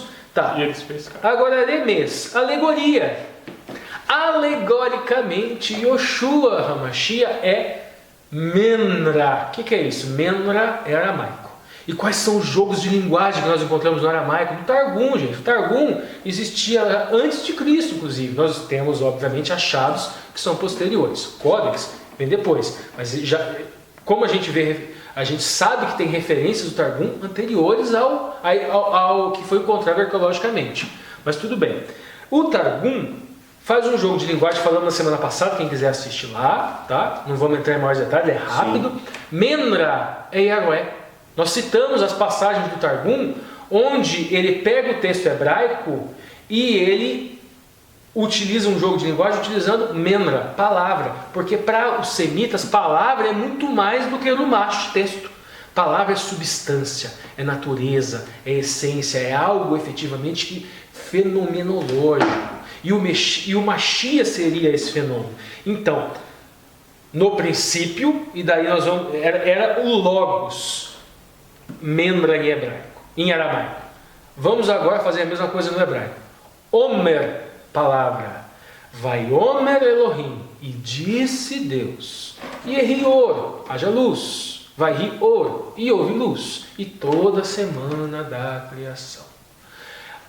O Mashiach é este verbo que significa palavra dito.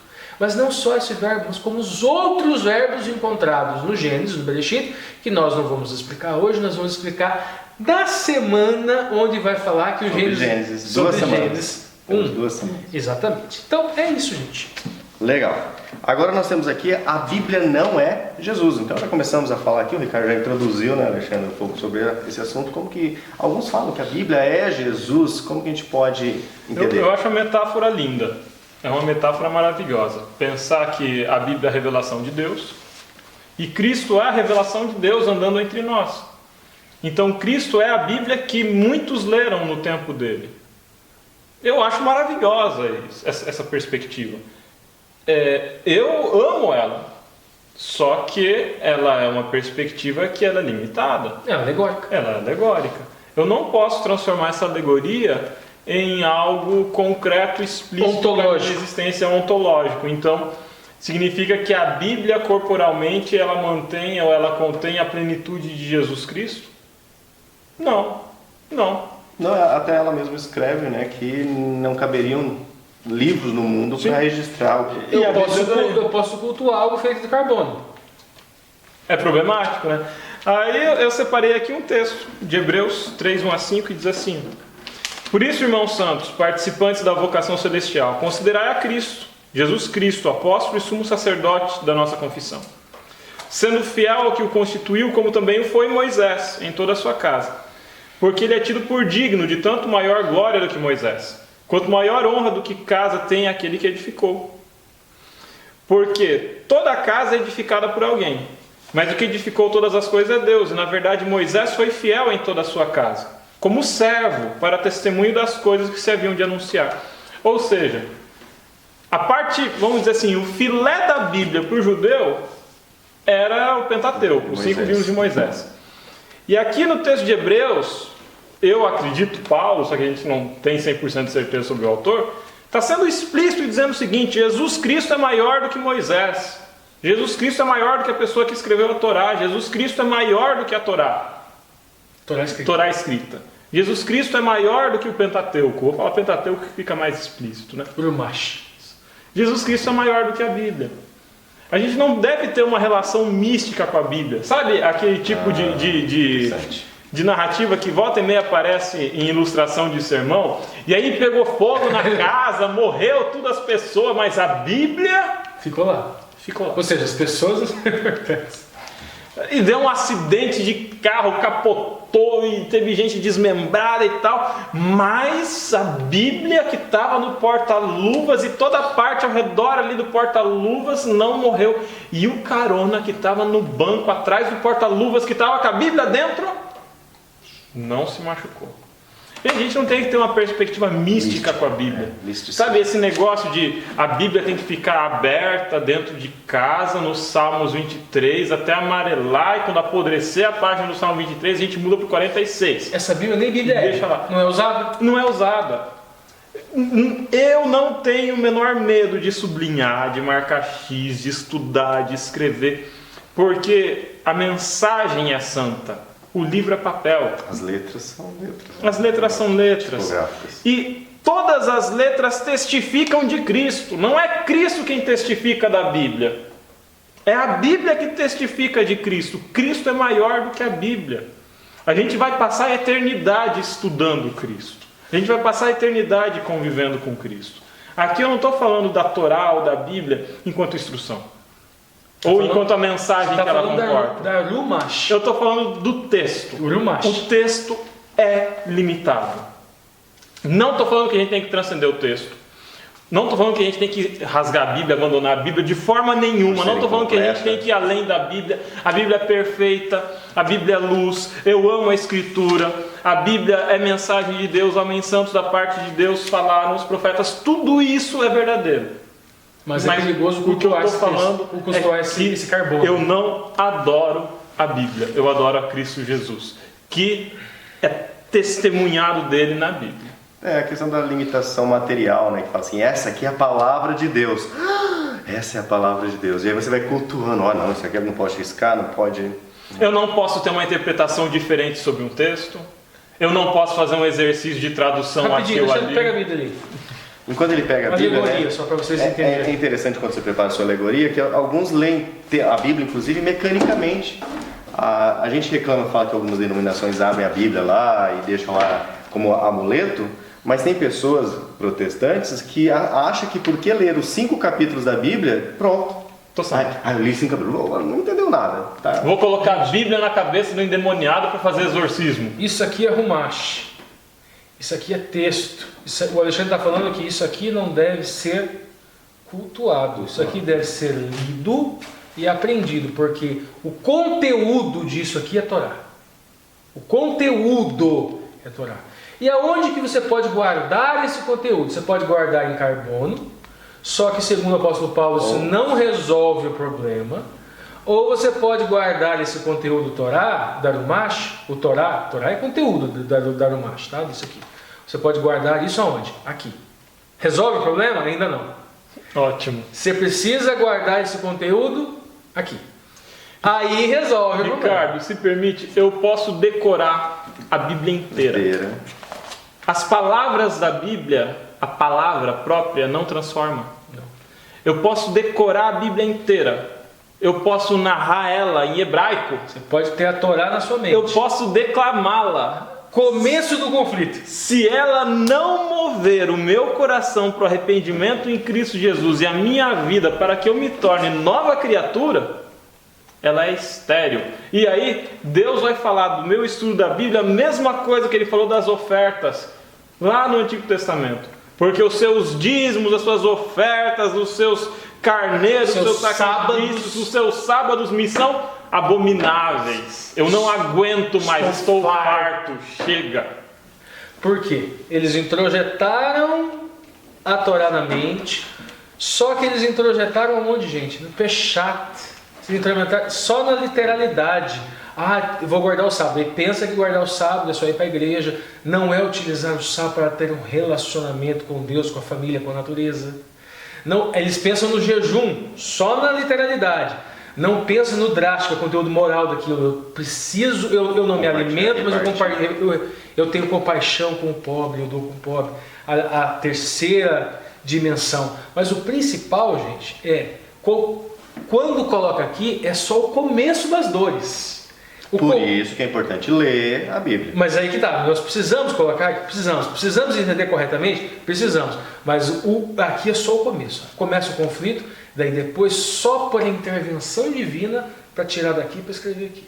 Por isso a importância da oração, um estudo bíblico que a gente faz aqui, né, no Entre Linhas, para a gente não filmar, mas a gente ora antes, ora depois. Daqui a pouco temos a oração daí filmada do Marcos André. Avançando então, o último dia aqui que nós temos a entrelinha, depois na sexta-feira são as perguntas para discussão. Quinta-feira então, compreendendo a Bíblia pela fé. Na ponta da linha então, Ricardo. Bom, gente, aqui o autor da lição, ele vai falar o quê? Todo verdadeiro aprendizado acontece no contexto de fé. Ele vai trabalhar a questão da fé no nosso conceito ocidental aqui, né, gente? A fé implícita de uma criança, ele fala na mesma linha, um bom músico que toca uma boa música quando ele não apenas domina as habilidades técnicas, ajuda a tocar os instrumentos, mas quando ele demonstra amor pela música, pela composição. Ele fala o quê? Em que sentido aqui? Que você deve ter um sentimento pelo texto, pela Rumash. Só que, correto, está perfeito, é óbvio que você deve ter esse sentimento, só que você deve tomar cuidado, porque às vezes esse sentimento de um suposto amor que você tem pelo texto, na verdade, é um preconceito que te transforma num cortador de galhos do pomar. Você se torna o Aher, você se torna o herege. E você acha que você tem amor pelo texto, que você está protegendo o texto, mas na verdade você nem compreendeu o texto ainda. E vamos lá tentar desenvolver um raciocínio. Estou brigando com os irmãos, né? Não entendi que o texto foi produzido num contexto cultural preciso, que lá no texto fala que o homem não pode cortar as franjas do seu cabelo, né? Isso. A rebarbinha aqui tem que deixar os cachinhos bonitinhos. E aí agora eu vou bater nos outros irmãos. Por quê? A Bíblia fala que não pode cortar, por que eles cortam? Uma maneira de esclarecer. Amo muito o texto. E odeio meu irmão com o texto. Claro, um causador grande de conflito que a gente sempre repete aqui. Legalistas e não legalistas, né? O pessoal da graça, o pessoal da graça e o pessoal da lei. Mitzvah, gente, em hebraico é uma expressão ambígua. Mitzvah significa mandamento, mas significa ato de compaixão. Tzedakah, que é justiça, que o legalista gosta, tzedakah é ato de justiça e ato de caridade. Ambiguidade também. Então, às vezes, o cara pensa que entendeu perfeitamente o texto, está brigando com outro irmão. A gente vê muito legalista gostando de brigar com jogar justiça na cara dos outros, jogar mandamento na cara dos outros. Esquece que mitzvah é compaixão. Jogar texto atrás de... Isso. E o que o original, o texto prova, não funciona com esta mentalidade polarizada. É aqui ou é aqui? É sim ou é não? É mandamento ou é graça? É justiça ou é caridade? Não funciona assim. Isso é muito mais dialética, isso é muito mais um pensamento filosófico grego pagão do que qualquer coisa hebraica, judaica, cristã, semítica. Onde o texto foi escrito. Agora, vamos lá. Entre linhas agora. Vamos lá. Tá bom, vou deixar o Lúcio satisfazer o seu toque. Primeiro, o que eu trouxe aqui, gente? Kalat. Kalat é uma expressão para compreensão, tá? Hebraica. Mas ela traz algumas conotações. Kalat é absorver, abrigar, gravar, captar. Então, como eu vou compreender o texto dentro dessa ótica do Kalat? Eu vou pegar o texto, buscar, absorver, abrigar em mim, gravar na minha mente, captar o sentido. Esse sentido, compreensão. E construir a minha emuná. Construir a minha crença. Emuná é crença. Aí eu vou firmar o meu pensamento, o meu agir, naquilo que eu absorvi do texto. Vou transformar isso em algo constante na minha vida. Vou ser leal àquilo que eu introjetei em mim. Tudo isso é conceito de emuná. Terei segurança no meu comportamento. Emuná é segurança também. Saberei precisamente qual é a minha função, emuná, e qual é o meu cargo que o Mashiach, o Eterno, espera de mim. E poderei ter honestidade para com o texto. Todos esses conceitos que eu usei aqui, crença, firmeza, constância, lealdade, segurança, função, cargo e honestidade, são conceitos de emuná, que é traduzido pura e simplesmente por fé. É a mesma palavra. Mesma palavra. Agora... E a gente reclama de manga e manga... e manga de camisa. Manga de comer e manga de camisa. Agora, savar é compreensão também. Só que é uma outra compreensão. É crer, pensar, mas é presumir, supor, opinar, compreender. Então é um tipo de crença no sentido de presunção. Então eu pego um texto, mas eu tenho em mim o quê? Algo já. Então eu presumo a partir do texto.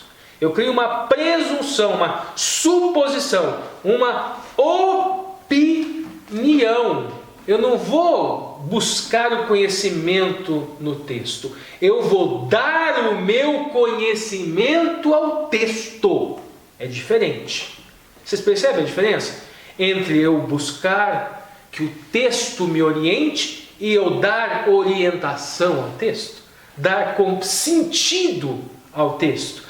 E aí eu posso pegar essa mesma emuná, mas essa emuná não é uma emuná legítima, vinda de Ruach HaKodesh, soprada da boca do Eterno ao ouvido do Navi, do profeta, que escreveu na Rumash.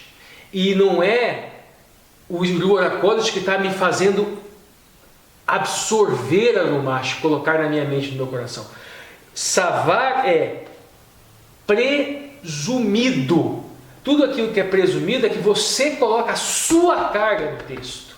Lembra aquilo que o Alexandre falou? São os perigos de... Quando você lê o texto, você pode perfeitamente estar escrevendo uma nova Bíblia. E aí na lição da semana passada eu falei, né, de como se escreve hoje um monte de Bíblias. A gente está escrevendo Bíblia desde antes de Cristo. A gente está escrevendo Bíblia, mais Bíblia, mais Bíblia. Tinha a Bíblia do Saduceu, tinha a Bíblia, tudo simbolicamente, tá? Mas tinha a Bíblia do Saduceu, tinha a Bíblia do Zelote, tinha a Bíblia do fariseu, tinha a Bíblia do essênio, tinha a Bíblia do cristão, e a gente está construindo Bíblia até hoje. Vamos dar um exemplo de uma Bíblia que é uma Bíblia, desculpa gente, mas é uma Bíblia satânica. Como que essa Bíblia satânica ela é construída? A pessoa vai ler o texto e vai colocar savar nela. É o tal do legalista. E o legalista ele atribui àquele signo, aquele símbolo, mandamento, um conteúdo identitário. Eu sou legalista, o meu grupinho é legalista, e nós somos, como é que chama aquele pessoal do final lá? Que vai ser a carne santa? Carne santa. Não é nem carne santa, né? Como é que é? Eu sou a última geração. Isso, eu sou a última geração. Carne santa eu estou puxando lá 1880. Eu sou a última geração, mandamento, mandamento, mandamento. Quem pensa diferente de mim é... herege. Quem pensa diferente de mim é pecador. Porque ele não é. Então ele escreveu uma Bíblia que separa, que divide o mandamento como sendo um signo de conteúdo de identidade, de separação do joio e do trigo. E aí o meu discurso é um discurso que me identifica como última geração. Me permita fazer a contraparte agora. Faça. Também, né, Ricardo? Claro. Eu posso construir uma outra Bíblia que não é de Deus, que é a Bíblia do todas as coisas me são lícitas. E paro nisso. Tudo me é lícito. Eu posso viver como eu quiser, posso fazer como eu quiser. Não tem mandamento. Não tem mandamento nenhum, porque acabou a lei, Cristo pregou na cruz a lei. Não tem justiça. Não tem justiça, não vai ter juízo também. Vamos todo mundo viver bem. No final vai todo mundo pro céu. Vamos descumprir tudo. Nem aceitar Jesus não precisa. Olha quanta gente que nem conhece Jesus, mas são pessoas boas, vão pro céu tudo. Perfeito. Isso aí também não vem de Deus. Claro, também é perigoso. Mas pode voltar, Lúcio. Não deveria ter saído, mas... É muito amor envolvido. Vamos lá. O detalhe, gente, a emuná também é função, certo? Às vezes eu construo a minha Bíblia e eu identifico que a minha função no mundo é de fazer com que os outros acreditem no pressuposto que eu acredito. Eu às vezes não aprendi nem para mim, mas eu entendo em função da compreensão Savar que eu preciso espalhar aquilo, que eu preciso proteger aquilo. E muitas mortes aconteceram ao longo da história da humanidade em razão desse tipo de construção. Ao invés de espalhar o evangelho, estavam espalhando corona. E estão defendendo fé, inclusive. Pensam que estão defendendo fé, pensam que a função deles é essa no mundo, que o Mashiach chamou eles para ir, o chamou para isso. Faça a seguinte ponderação na sua mente: você de fato está levando a boa nova, como ela realmente é? Tzedakah é justiça e caridade junto. Mitzvah é mandamento e compaixão junto, não é separado. Beleza, a reflexão é essa. Legal. E agora, pessoal, nós temos a participação aqui, que já inclusive já está gravada, preparada, do Marcos André, as perguntas para discussão aqui de sexta-feira. Com você, Marcos. Olá, amigos. Chegamos ao final de mais um vídeo, chegamos ao final de mais uma lição. E agora nós vamos para a lição de sexta-feira. As perguntas para consideração, para discussão, né? A pergunta número 1. Por que Deus revela a si mesmo e a sua vontade? Precisamos dessa revelação? Precisamos da Bíblia? Precisamos da revelação de Deus? É o que nós lemos, nós estudamos hoje no quadro Alinhando as Doutrinas, né? Nós nos tornamos corrompidos, nós nos tornamos maus e afastados da vontade de Deus. Por isso, se nós não tivermos a palavra de Deus para nos guiar, nós vamos sempre errar o caminho, sempre errar o alvo. Nós precisamos da palavra de Deus para ser o nosso guia seguro, lâmpada para os nossos pés, né? A revelação de Deus que vem através da sua palavra. Pergunta número 2. Deus se revela de maneira geral por meio da natureza, se revela em visões, se revela em sinais, né, que são os milagres, ou se revela também pelo Filho, por Jesus. Deus já se revelou a você? Compartilhe sua experiência. Então, isso aqui é uma experiência pessoal. Se você tiver uma experiência pessoal com Deus, coloque aí na descrição, né, nos comentários. E eu vou compartilhar um pouco da minha experiência pessoal com Deus, né? Algumas coisas me fazem crer em Deus. Por quê? Porque eu sou muito cético. Eu sou extremamente cético. Eu sou aquela pessoa que não tem fé em nada. Tudo que você me fala, eu tive uma experiência, eu ouvi Deus falando, eu fico olhando assim, falando, isso é coisa da sua cabeça. Isso é uma deficiência minha fé é muito fraca. Toda fé que eu tenho eu uso para crer nas Escrituras, para crer na Bíblia. Então, quando eu leio a palavra de Deus, tem duas coisas que me chamam muito a atenção. Uma, eu sempre falo aqui, que são as profecias, né? Não dá para você inventar profecia e ver o cumprimento tão exato. E outra coisa que me chama muita atenção na Bíblia e que me toca muito é o plano da salvação. Porque não dá também para ninguém tem criatividade suficiente para escrever uma história cujo plano da salvação é a derrota vergonhosa de Deus na cruz. Então isso aí é algo que realmente me mostra que a Bíblia tem uma origem divina, porque se o ser humano fosse inventar alguma coisa, ele ia inventar um super-herói e não alguém derrotado numa cruz, né? Então isso é algo que me fortalece a fé quando eu vejo essas coisas assim, que Deus está por trás guiando tudo ali, né? Pergunta número 3. Alguns estudiosos da Bíblia consideram mito alguns ensinamentos dela. Criação, Adão e Eva, né? Êxodo. Né? Então existe uma linha de interpretação da Bíblia tradicional, que é a nossa linha, né? Que nós cremos na Bíblia, cremos que Moisés realmente existiu. E existe uma outra linha mais liberal, né? Algumas faculdades aí, a Mackenzie, São Paulo, por exemplo, ensina essa linha mais liberal, que Moisés não existiu, que na verdade alguém inventou um personagem chamado Moisés, e eles escreveram ali vários livros lá na Babilônia e tal, que Adão e Eva também não existiram. Na verdade isso é uma alegoria para que você pudesse compreender a criação e tal, que Deus é que criou todas as coisas.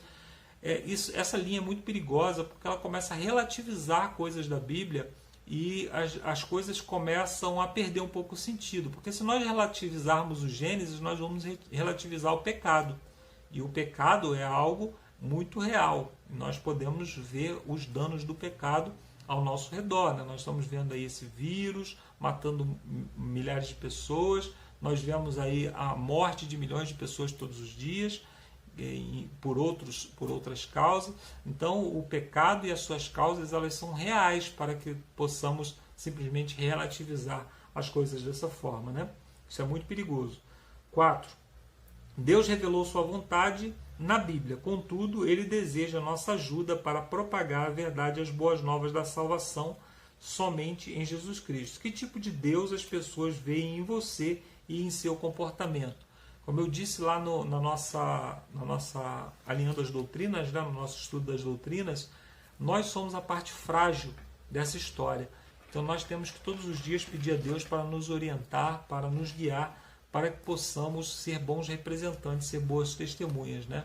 Deus precisa muito mais de testemunhas do que de advogados. Nós estamos às vezes muito vigorosos em defender Deus, mas na verdade o que Deus precisa é de testemunhas, de pessoas que estejam dispostas a representar Jesus Cristo onde quer que esteja, ser o caráter de Cristo. A Bíblia que as pessoas estão lendo somos nós, né? As pessoas gostam de observar a nossa vida, por isso precisamos cuidar muito de como nós nos portamos na nossa igreja, para as pessoas que na vizinhança onde nós moramos.